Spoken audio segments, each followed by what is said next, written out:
Join Joe, John, and Jim as they discuss the biggest stories in the world of sports. You put them all together, it makes a nice package, right? Get ready for passionate and intelligent conversation about the biggest issues and personalities in sports. It's unscripted. Somehow got mono. God knows who he was making out with. Some people call him dirty. I like to call him creative. It's unfiltered. I'm going to need another beer soon. And I said, well, hold on. You're making my point, right? My thoughts are I'm going to call my therapist after the show is what I'm going to do.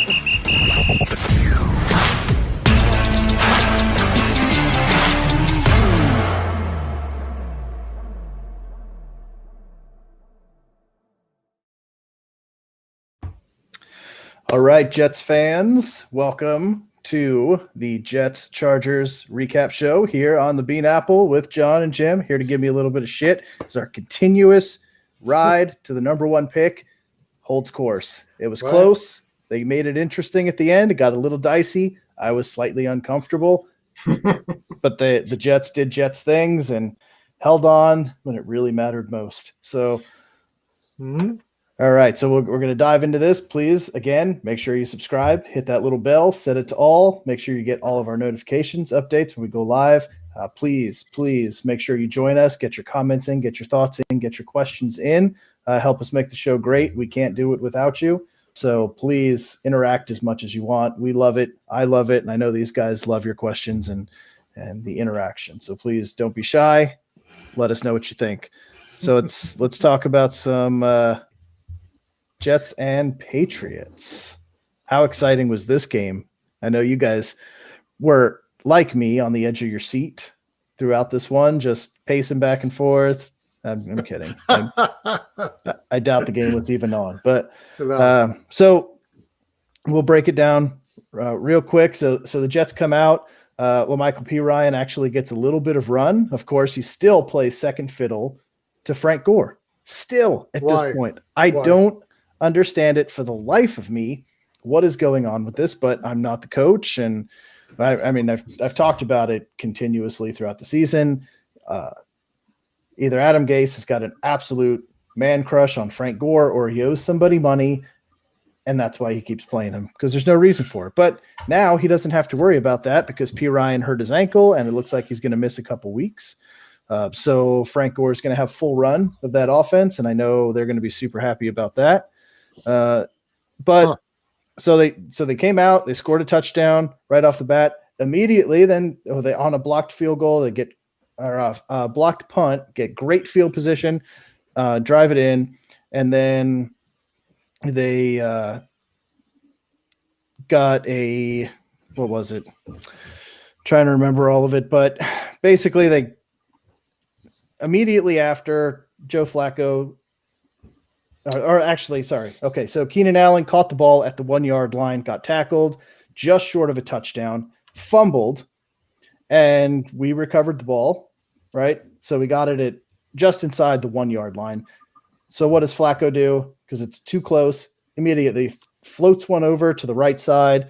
Defender steps right in front, walks right into the end zone with it, pick six, nice and easy. After that, done. I was a little nervous. I watched, like, oh God, here we go. Fumble. We're going to get the ball back, score, go up 14-0 and something. And then Flacco said, no, Joe, just relax, sit down, have a beer. I'm going to take care of this. So immediately ties it back up again. But of course we didn't tie it up because our kicker missed the point after. So 7-6.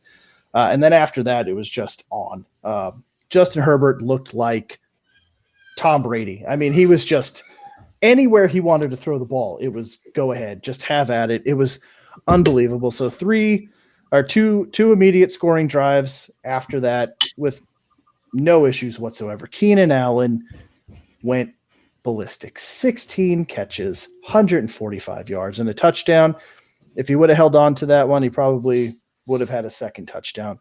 Kalen Ballage, 16 for 44. If you remember, the Jets almost traded for him. Then he failed his physical. They cut him. They ended up signing him anyway and then immediately cutting him like 3 weeks later. So, of course, he would come back and be the leading rusher against us. That's how it works. Justin Herbert, 37 for 49, 366, and 3 touchdowns. But I'm telling you, I don't know how he had that many incompletions because he was just lighting it up. I mean, anywhere he wanted to go, very little pressure throughout the game.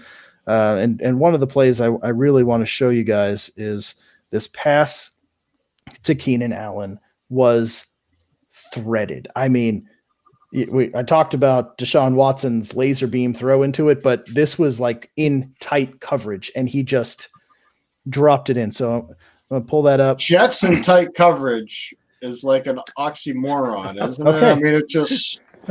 So let's see. Yeah, let's see what tight coverage means to you. All right. So it's the Jets preview, and we're showing the opponent. Oh my God, there's scoring. nobody. He could have ran into the end zone. Wow. Hold on, please replay that again. All right. Now watch. Why did he even throw it? He could have walked in, but look at. I mean, it is tight coverage. Look at that. He's right there. Well, right he's on holding him. his face mask. That's why. Look at that pass. Ooh. I mean, perfect placement. It was, and across the body. Honestly, he probably could have scored going to the corner because he had a receiver in front, had the safety right there, but great pass, yeah. It was very tight coverage. I'll give you that. It was really, really nice. So, you know, and that was kind of what that game consistently was. It was bad, but like I told you guys a while ago, it does not look like Sam Darnold. Not one bit. Not one bit. What did I miss? Is there another Sam Darnold? Well, no, Sam Darnold actually plays his best when he can roll out. I like Sam rolling out of the pocket. He's a better quarterback when he gets out of the pocket than he is when he's in the pocket. It's just he plays his best, which is mediocre. Which still mediocre, yes, but he has his most success when he's out of the pocket. When he's just in the pocket, he can't complete anything. But then you see him make this weird scramble, a rollout across his body, and it's just, you know, he can drop dimes, and it's like you won't have to worry about Sam Darnold anymore after I won't. And then there was a reported Chris Herndon sighting. He caught a touchdown. He did catch a touchdown, fingertip grab. It was a beautiful catch, which was shocking because I was kind of wondering if he knew how to catch a ball anymore. And it turns out, you know, that talent is still there. And it's so disappointing. We talk about N'Keal Harry and the disappointment he is. Like Chris Herndon was supposed to be like an elite tight end this year. He was supposed to take that step, and he just completely disappeared. But since you guys didn't get to see that either, let's pull up that pretty touchdown from his Herndon. First touchdown in 19 games for him. It was bad, but it's a nice. Really was a nice catch. Nice touchdown. I mean, up, tip of the fingers, pulls it down. I mean, look at this. There you go. Bam. How could he make that catch, but he can't catch anything else thrown at him? I can't understand that. Yeah. Flacco moving up that ladder and number of yards he's got. Yep. So I got a question for you guys. I got a question for both of you. So when I look at the Jets and I see that Flacco's their quarterback, I chuckle. Do you guys feel the same as when you look at New England with Cam? Is that how the outside sees New England the same as the outside sees the Jets? I'll let Joe answer. I don't think Cam is at the Flacco level. Like, I think Cam is still a little more legitimate. Right, but the thought of like reaching and trying to hold on or grasp, because when I see Flacco on there, and I think Michael in the comments here said it earlier, why is Flacco and Gore still playing? I mean, honestly, you're 0-10. Why? I don't know. They're padding their career numbers. That's all they do. Yeah, no, you're right, Jim. You're right. Frank Gore's number 3 on the running, right, with yards, and Flacco just passed Joe Montana. That's it. I mean, he's obviously better than Joe Montana. Yeah.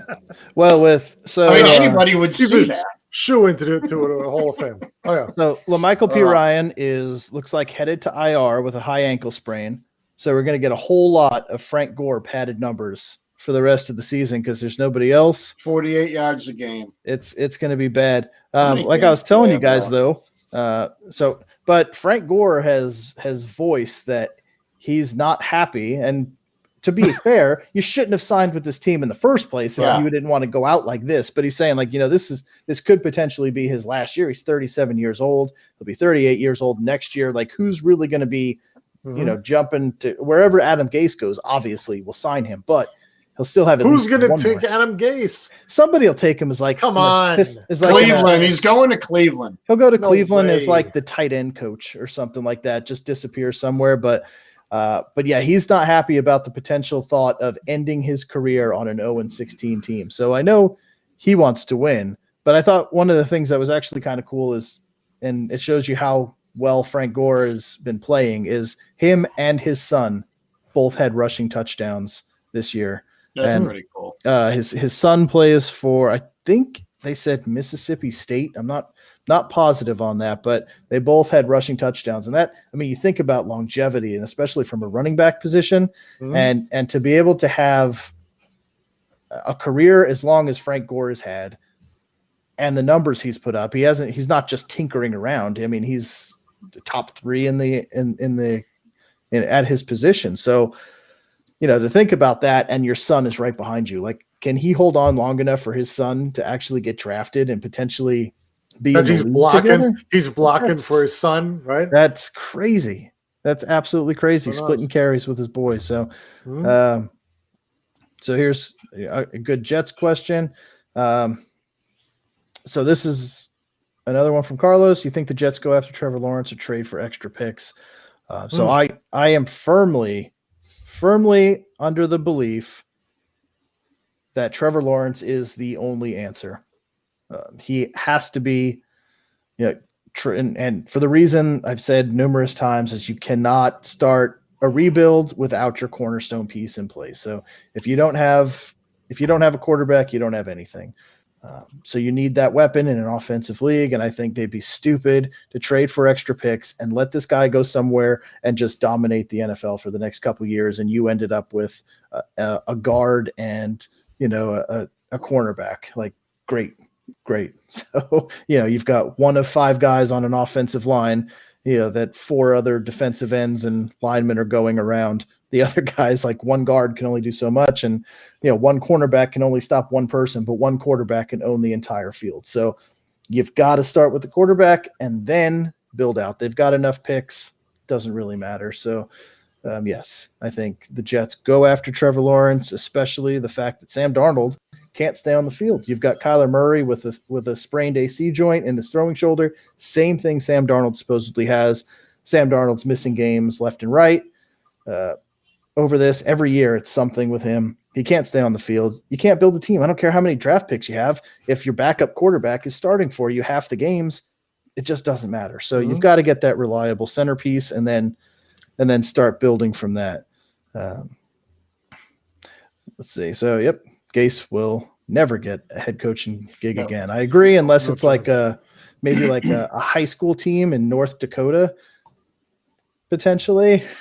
I mean, especially That's his after this best bet. year. I mean, could you imagine going on an interview anywhere after this year? Hey, so let's take a look at your resume. Oh, you lost every game last year. How many coaches could say that? Right? 2. Oh, yeah, but I think I got it figured out now. 2. Okay. Yeah. Who's Yeah, who's 2. the guy, Right, 2 who's guys. what's his name on TV? They just call him coach, but Cowher? that was the Lions coach. Oh, Mariucci? Mariucci, yeah. Mhm. Yeah. He's on TV and people listen to him. Yeah.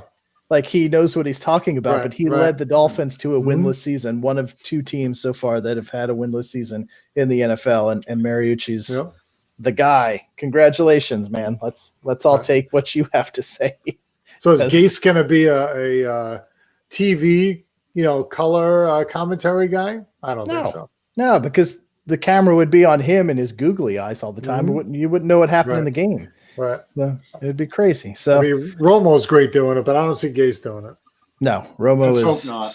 Romo is outstanding at it. Yeah. And he's we've great. talked about that. I don't understand Mhm. how he's so good up there, but couldn't dissect the defense when he was No. down on the field like that. Pressure, he knows, man. Couldn't handle the pressure. He knows exactly where the defense is going. He Mhm. knows exactly where the quarterback should throw the ball when he's calling a game. It's Mhm. like, Well, he's at a different angle. He's looking down at the field now. Before he was trying to look through the lineman, he couldn't see it. Yeah, maybe that's it. I don't know, but yeah, it was so back to the Jets game. We'll finish it out. Like it got dicey at the end, and I thought, this game's all over. Chris Herndon scores that touchdown, 4 minutes left, pulls it 34-26. I'm like, okay, still 8 points. Touchdown, 2-point conversion. Jets aren't going to pull that off. Then what do? They keep playing hard, which good on them. 1 second left in the game. They got a safety.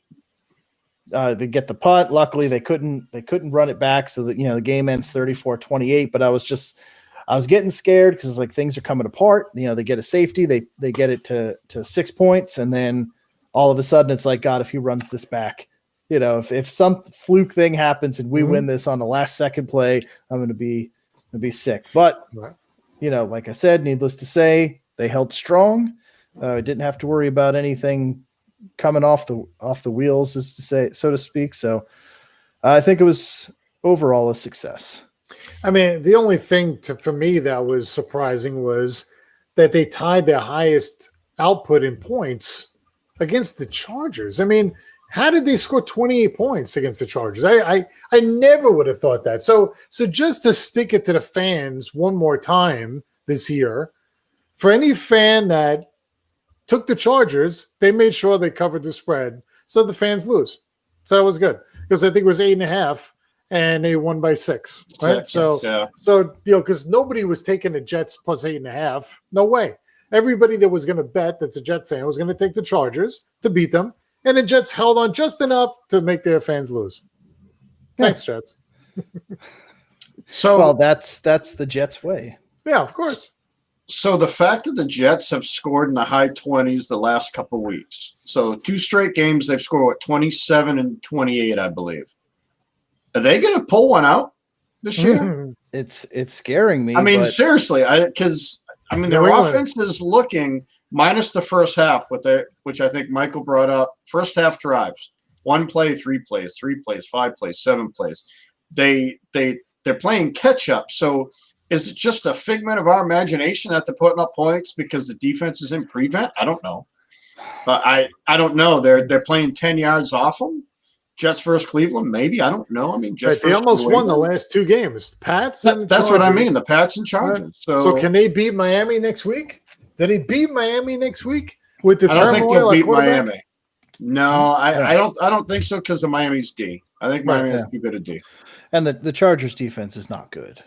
They started out really good. I mean, remember when they held Kansas City to God, what was it? Yeah. 17 points or something like that? Yeah, and that's a division game, so yeah, true. That helps out a little bit. But overall, I think the Chargers shouldn't have been a 2-win team. They gave up a bunch of games. They lost all by a touchdown or less, I think, every game this year. Yeah. So everyone was close. The defense just wasn't strong enough to hold on. And then you look at how this game played out, and it was 34-19 going into the fourth quarter. Like, it's over. You get, and like you said, you put up points on prevent, but really, if you're playing a tight game, like I seriously doubt the Jets would have scored any more points than that. But they kind of softened up, I think, at the end. But the offense has looked a lot better, but the defense has nobody on it. So the Jets defense is just decimated. They cut everybody. They've got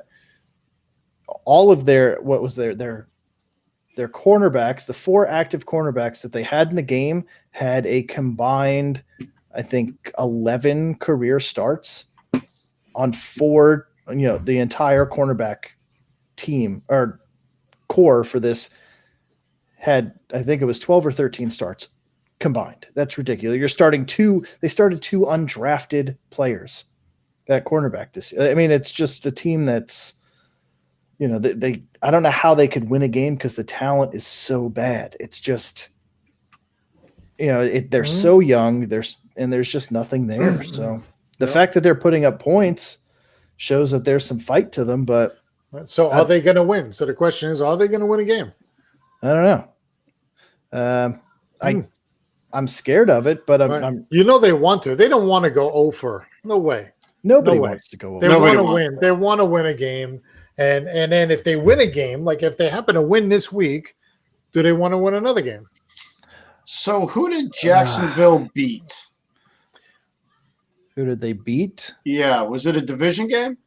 Um, Because I believe the tiebreaker is if you Well, won a it's- game in the division. no, it's not. Oh, it's- okay, they beat the Colts, so they also won a division game. Yeah, but it's strength of schedule first, and the Jaguars have the easiest strength of schedule. So that's if the Jets win a game, it instantly it goes to Jacksonville because they have it's like a 0.20 better, a 0.02 Indy, thank you, Michael. better one. So How they beat Indy is who the hell? yeah, That was Well, week one, though. That was week also one. week one. but that team, I was even watching some of that one against the Steelers, and they're playing hard.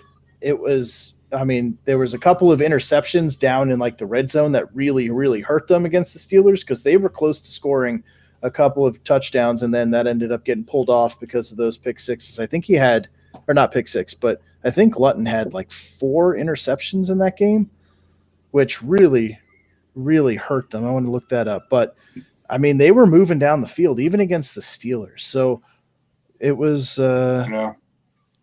I think that team's going to win. Yeah, he had 4 interceptions, 150 yards. James Robinson still looked great in that one, 17 for 73. But you look at the rest of their schedule, and they got the Browns next.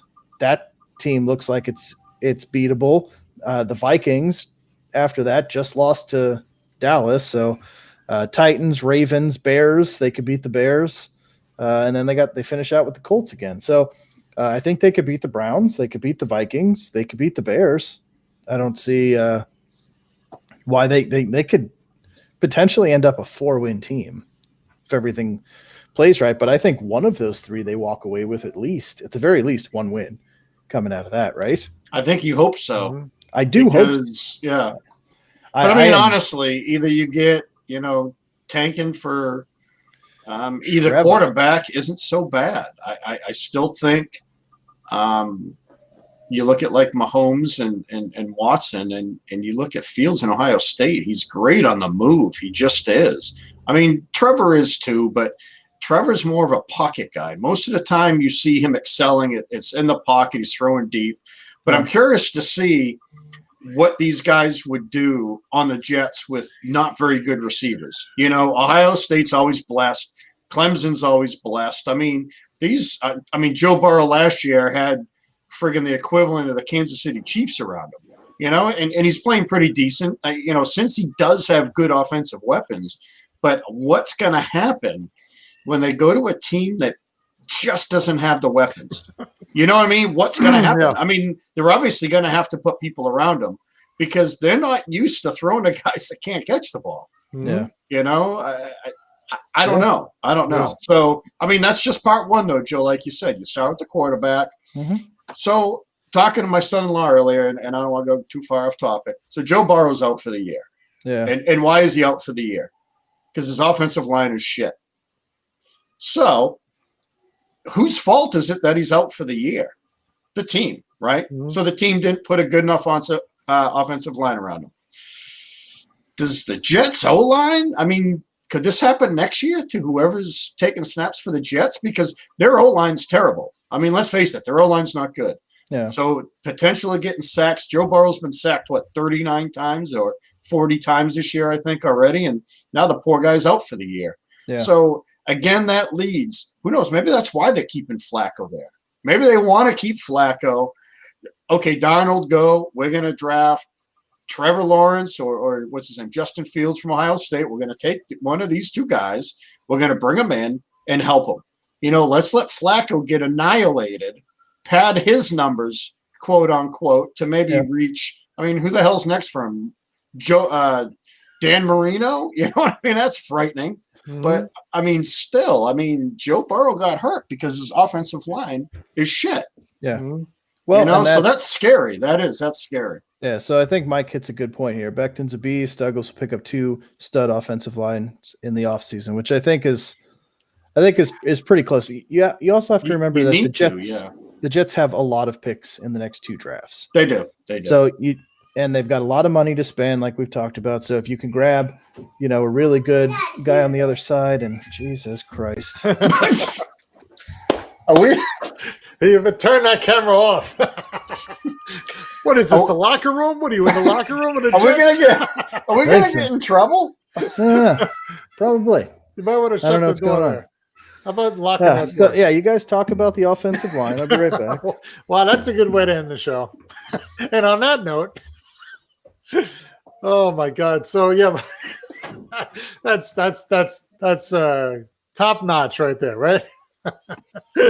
Oh my God. Can I be on the show, please?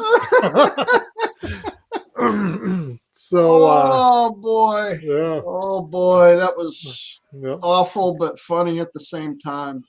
So my brother says Jets are going to win one game. They're going to pick Fields, and if Fields is going to end up being a better QB, you heard it here first. Michael, I've been saying that, man. I agree with you. I think Fields is going to be a better QB. I think he's he fits the NFL style right now that you're seeing these successful quarterbacks playing. I mean, I just do. I mean, look at Herbert from the Chargers yesterday. He's mobile. He's running around. I didn't realize, but he has 22 touchdowns and 6 INTs. He's going to be Rookie of the Year, Offensive Rookie of the Year. Yeah, I mean, get in by 20? accident, right? Yeah, and all thanks to a doctor that friggin' punctured Tyrod Taylor's lung, But Right. I just don't see Trevor Lawrence being that mobile type quarterback. I don't. I mean, look at Herbert this year, mobile. God, I mean, Pat Mahomes, by far the best player in the NFL. You got Watson, you got Lamar Jackson, and I just read that Ingram and J.K. Dobbins both tested positive for COVID. So there may be something there. I don't know. I mean, I know they're being tested all the time, so I don't think it was it before. But who knows? Maybe there's some weird shit going on. But I mean, you look at mobile quarterbacks, and Michael, I'm with you. I would take. I think I would take Fields, but I mean, they're going to probably take Lawrence just because of his resume and he's. What's Fields playing 1 year? Is this his first full year? I want to say, or did he? I think he played. This is year 2 for. This is year 2 for him. So, but I mean, he's killing it this year, and I don't know how much you want to take off for this year. If I was Trevor Lawrence, I don't think I'd play another down this year. I wouldn't. Well, the way it's going, you might not. I know. He had the COVID thing. Now the games are being canceled, but games are being canceled. I did read a very interesting stat somebody put up that I think Trevor Lawrence's deep balls percentage, completion percentage is like 37%, and Fields is like 71 this year. He's amazing, man. Yeah, watching him play, he's amazing. Yeah, that was an interesting stat. I think I think that was kind of shocking to see because you keep hearing about Trevor Lawrence and you think Fields more as a mobile quarterback than a throwing quarterback, and to see a deep ball percentage in the 70s, completion percentage, that's pretty good. Now I don't know if that, how much you're talking SEC football against Big Ten, like what the competition level is. The defenses are better in the SEC. We know that. Yeah. So how much is that affecting his completion percentage? But still ACC. Sorry. But you want to see that. I think in any level, it doesn't matter where you're playing. If you're going to play in the NFL, you're going to be playing against the best. So if you can't complete deep passes over 50% in the SEC, then what's the difference, right? Or so I don't know. Well, it's interesting, but you should be able to dominate whatever level you're playing at if you're going to be the number one. An accurate throw is an accurate throw. Doesn't matter where you're at. Yeah, I think looking at conferences, if you look at ranked teams, probably Big 10 or Big 12, whatever they are now, Big 10 with 14 teams. They're probably a little bit step above ACC this year, maybe, but I don't know. I mean, look at Joe Burrow last year again. He played 1 year basically at LSU, and I mean nobody's seen that one coming either. And he's done fairly well, considering he's on the Bengals, and looks like the Bengals are going to get another very high draft pick this year. So I don't know. It'd be interesting to see. I'm really curious who the Jets would target in the draft because, everyone says Trevor Lawrence, but that doesn't always happen. I mean, if you guys remember, Drew Bledsoe and Rick Meyer came out the same year. and I never watched a Washington State game. I mean, to save my life. And I'm like, why did they not take Rick Meyer? Who the hell is Drew Bledsoe? Well, thank God we didn't. And Meyer went to Seattle because that would have been an absolute shit show. Yeah. You know what I mean? So, Yeah. you know, the big names won't always do it. Yeah. Even a couple years ago when Sam was drafted, I mean, up until a couple hours before the draft, or the day before, it was Sam Darnold going to the Browns. Yeah. And then all of a sudden it was this, oh, wait, maybe Baker Mayfield. And then, you know, in the matter of 24 hours, it went from Sam Darnold going to Cleveland to Baker Mayfield, number 1 pick in the draft. Like, you just, things change quick. And Manning and Ryan Leaf. Oh boy. Yeah. That's another one. The Chargers, boy. Yeah. I mean, Ryan Leaf looked like money too, didn't he? And I mean, you're not going to pass up Peyton. Peyton was the, you know, I think everybody knew that, but who knows? I mean, Ryan Leaf still had great numbers in college. He was a phenomenal college football quarterback, and then got to the pros, and some guys can't do it. Yeah. So we'll see what happens. I am afraid of the Patriots game. That's what I'm afraid of. So I'm really hoping he's going to lay down on purpose. I think he's going. I really imagine.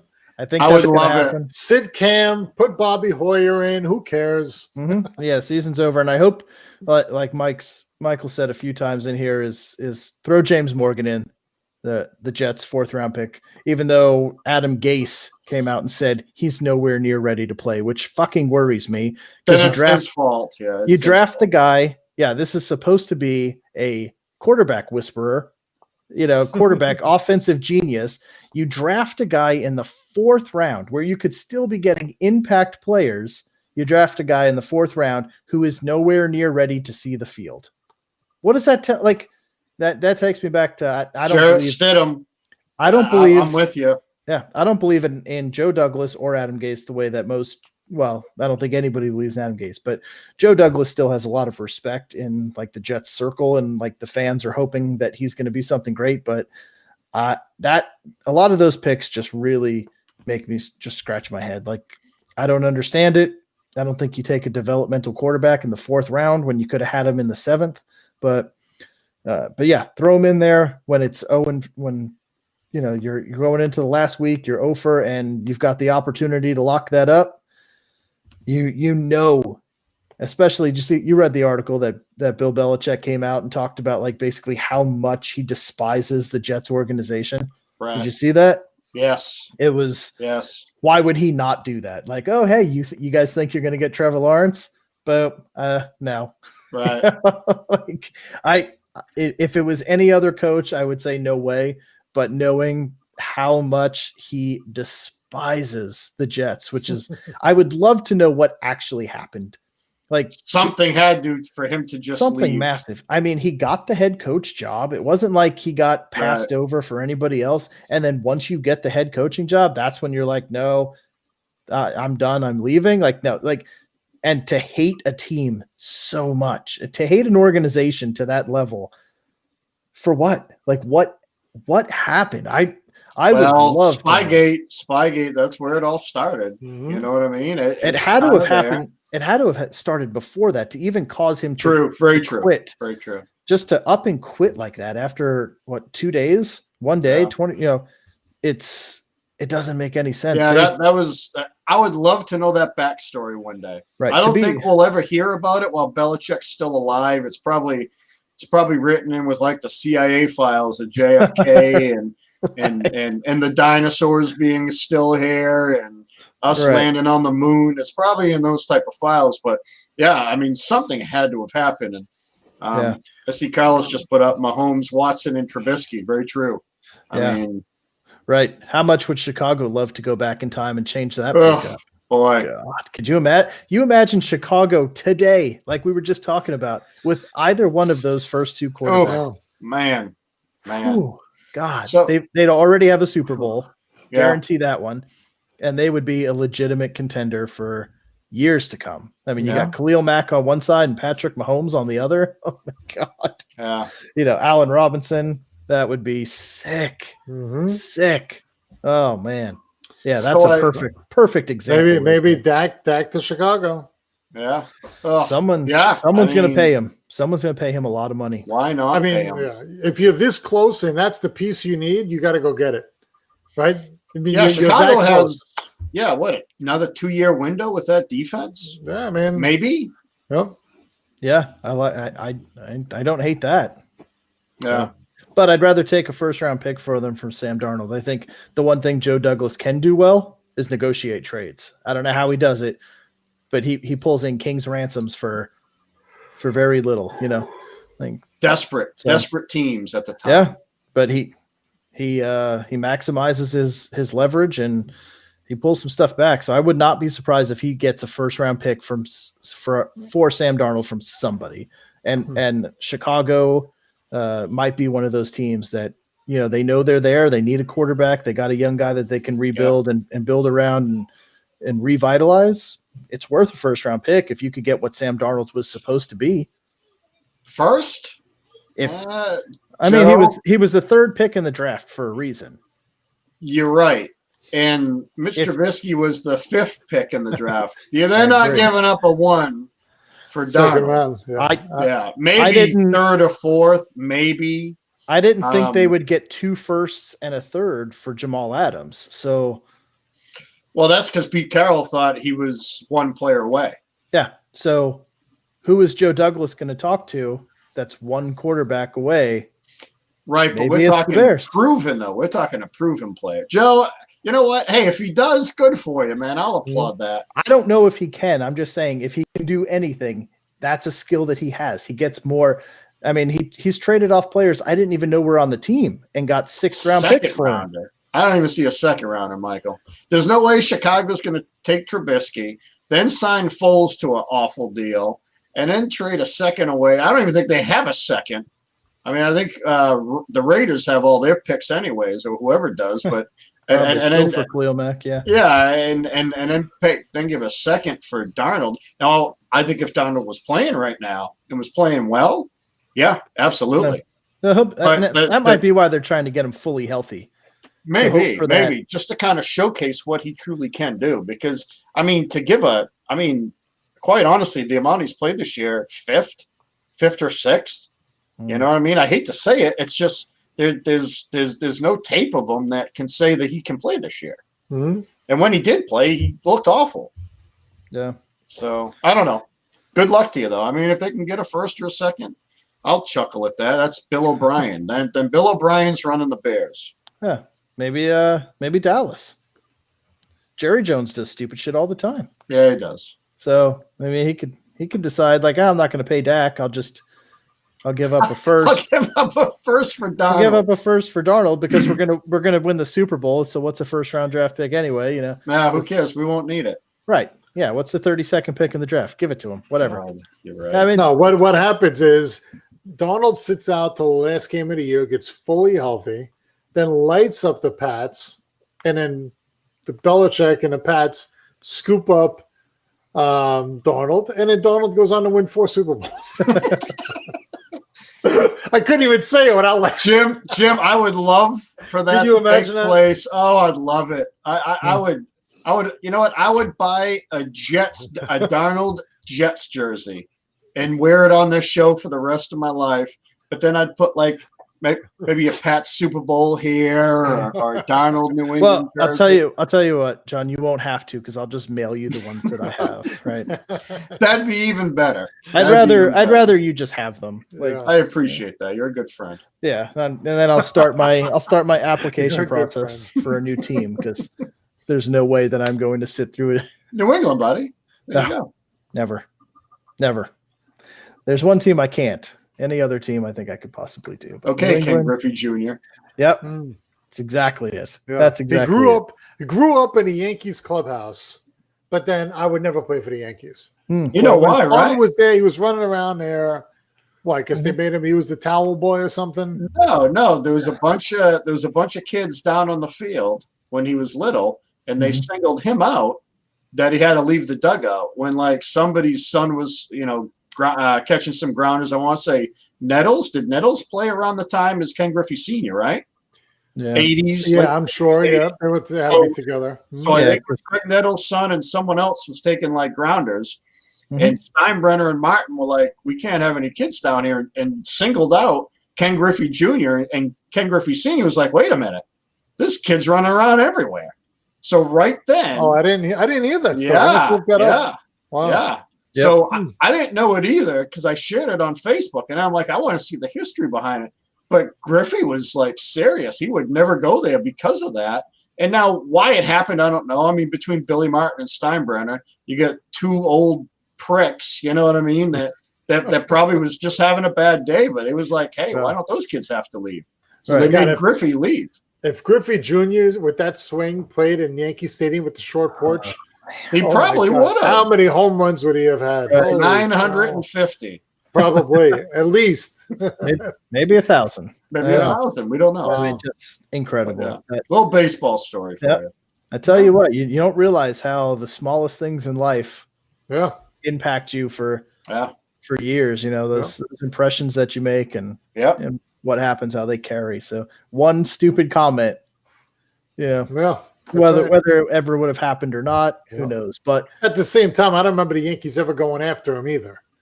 yeah, Very Right? true. Maybe they knew he was going to say no, but I don't Yeah. remember ever getting behind like, oh yeah, let's go get Griffey. I mean, even though I was a fan of his, all throughout, but I don't remember that ever coming out. Even when he went to Cincy at the end, I don't remember it like, oh, let's go get him now. He's leaving. No, I don't.